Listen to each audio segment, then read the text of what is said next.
just not part of the interview, but were you working full time in education and then went back to school? Just if you briefly tell me. So what I have a somewhat unusual background.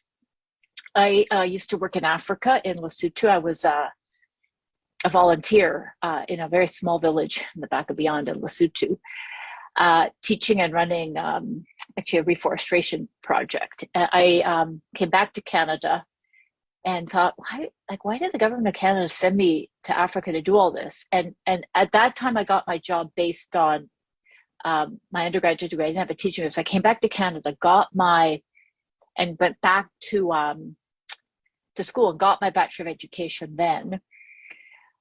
Then I went and got a master's degree in development economics in the UK, because development economics is like sort of development studies. Again, it's looking at sort of, international development. And then I actually worked in Zimbabwe for 3.5 years doing education and training. Applied to medical school from Zimbabwe because I got really interested in the interaction of that link between health and education, because they're inextricably linked. So people who aren't able to be educated, who can't access this sort of thing, has a lifelong impact on their health status, obviously. And we know that people who don't graduate from high school, for example, are, that all of the socioeconomic deprivations that come from being in a lower socioeconomic class leads to really poor outcomes. Anyway, so I got accepted to medical school, and here I am. But I did teach, but most of my teaching was actually in Africa. Okay. So with really, like in very different circumstances than we have here. And so it may also be why, who knows, but I have a pretty, what's the word I want? I probably have one of the clearest understandings, say, certainly compared to some of my Toronto colleagues, of the absolute critical importance of education in terms of lifelong success. And I'm also aware of what happens with an interrupted education. And every time we do that, we further harm the long-term potential, life expectancy, everything about the person whose education is interrupted. And what we're doing in Ontario right now, if you think of interrupted education, people think, oh, it's just 2 weeks. It's not, because every time you do this, we further disenfranchise children from the education system. So if you look in Ontario right now, we probably have over 200,000 now, well, maybe 100,000, 200,000 in Canada, but certainly over 100,000 children. And every time we do this, more and more kids are just now gone from the school system. They're not online, they're not in class, they're just gone because they're completely disenfranchised. We've taken away everything that a young person values. How do you even re-engage that many people? The impact on that person's life, we've shortened that child's life now, but it's a generational harm that we're doing to our children. And so, we keep talking about the mental health, about the physical health, but even educational interruption for children that are already on the margin, that's a lifelong impairment. And it's that lack of balance. And I think maybe because I do have that background in education, that I'm saying it is not okay to keep doing this. And it's particularly not okay when there's not one shred of evidence from anywhere in the entire world that we need to be closing schools. That's the complete tragedy of what we're seeing right now. Anyway, sorry. No worries. That's a good rant. The numbers in the hospital, we've spoken about this before. They're not like there's people in the hospital with COVID and then there's incidentals. Can you kind of explain to me the difference between the two, and are we seeing the real numbers? So when we admit people to hospital right now, everybody gets checked for COVID. So we do an automatic COVID swab. So if, for example, somebody comes in with abdominal pain and we diagnose them with appendicitis, they also get swabbed for COVID. And up until now, all of these patients were basically labeled as COVID admissions. And that is an important thing because it makes the situation feel worse than it is. And when you have a lot of community transmission, as we do right now, there are a lot of people with COVID. The question is, how many people with COVID are actually sick because of COVID, and how many have a mild cold or have no symptoms? So it's an incidental diagnosis. Now, we do that in hospital for infection control purposes and to try to track what we're doing. But that doesn't mean that person and these hospitalizations are people who are actually sick with COVID. And I reached out. Our, Sorry. so I was going to say our ICU numbers are probably a bit more accurate in terms of when a person gets into the ICU, that it may well be that COVID is very much contributing to that. But even with our ICU numbers, what we don't also reflect very accurately are what we call comorbidities. So all the associated medical conditions that put somebody at risk. So advanced age, people who might have underlying cancer diagnoses, people who are morbidly obese with poorly controlled diabetes, and not to minimize the individual health of a person, but without that context of knowing who's sick, who actually has severe illness because of the virus, and for how many people it's just a mild upper respiratory tract infection, and actually for a lot of people they have no symptoms, they just happen to have an incidental positive swab. That granulation, breaking that data down, I think is actually very important, because if we could do that accurately, it might remove some of the panic and fear that people have. And I reached out to the Ministry of Health, and as you know, they're going to be changing the way the data is submitted. Do you know, is McMaster already doing this? Are they already submitting it? Any idea when this might be happening? No, I mean, we know on the ground, like we can track it on the ground. At the pediatric hospital, we can look very quickly and sort of get our numbers and understand, what the reason for admission is, and then the severity of illness as well. And again, even when we look at the COVID numbers, I would also say it would be incredibly important that we also look at them in the context of what would our normal admissions be in a non-COVID year.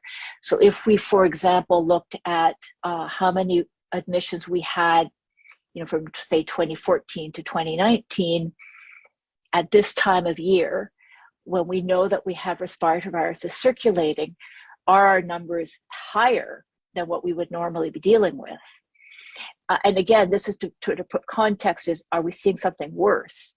Of course, what's different right now is that we are very constrained with staff for a variety of reasons. And so part of what's happening is not actually that our numbers are very high, but that we have a really pretty critical shortage of healthcare staff, which is a completely different, obviously aggravates some, but it's a different issue, right? Definitely, yeah.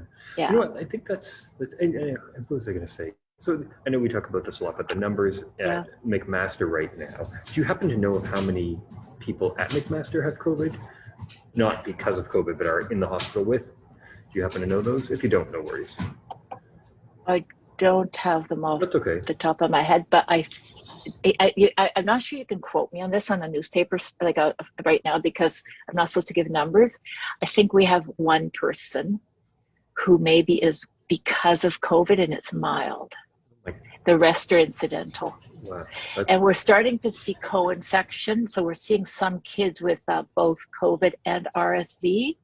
Oh yeah, because that's going around too right now, right? But the RSV is significantly more likely to cause problems in a young child than COVID. And this is what happened in the summer in Florida and Texas, when their hospitals started to see increasing admissions. When you actually broke down why the kids were being admitted, to a large extent, it was actually the RSV. That's the rhino? Yeah. What does it stand for? No, RSV is respiratory syncytial virus. Oh, okay. And so RSV, our respiratory syncytial virus, is a well-known cause of what we call bronchiolitis. So it's like inflamed lungs, and particularly in very young kids. So under the age of 1, every single year, we see a lot of kids admitted with bronchiolitis from RSV that require respiratory support until the virus is sort of until it goes out of their system. We don't actually have any treatments for RSV. So for us to deal with, an influx of kids admitted with upper respiratory tract infections on any given year is pretty normal.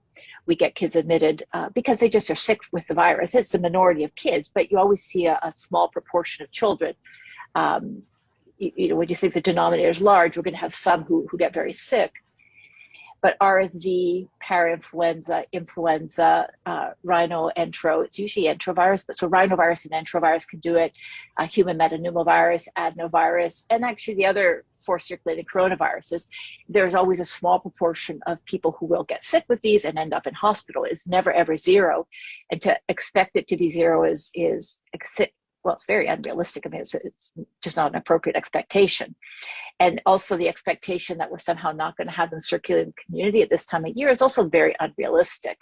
And so when we think of COVID and the impact of COVID, it really shouldn't be taken in isolation without looking at what the denominator is, but also without looking at what we would normally deal with in terms of severity of illness. So it's, there's nothing that we're seeing right now that changes who's vulnerable to severe disease. It does remain our older adults and people with health conditions that put them at risk.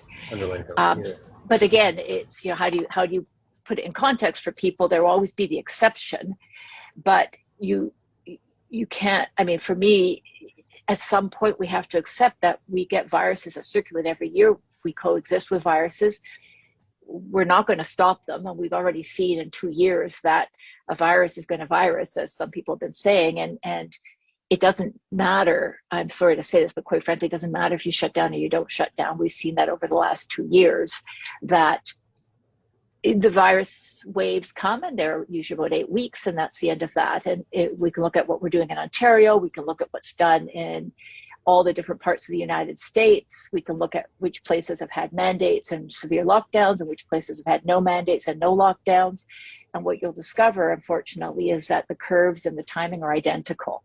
And so in some ways, what we're doing is, I think people feel that they have to do something because we're in this cycle of thinking that somehow we're going to control it, as opposed to appreciating that this is a new virus that's in the system, and it is, it basically is endemic, and I think we're going to see it now every year.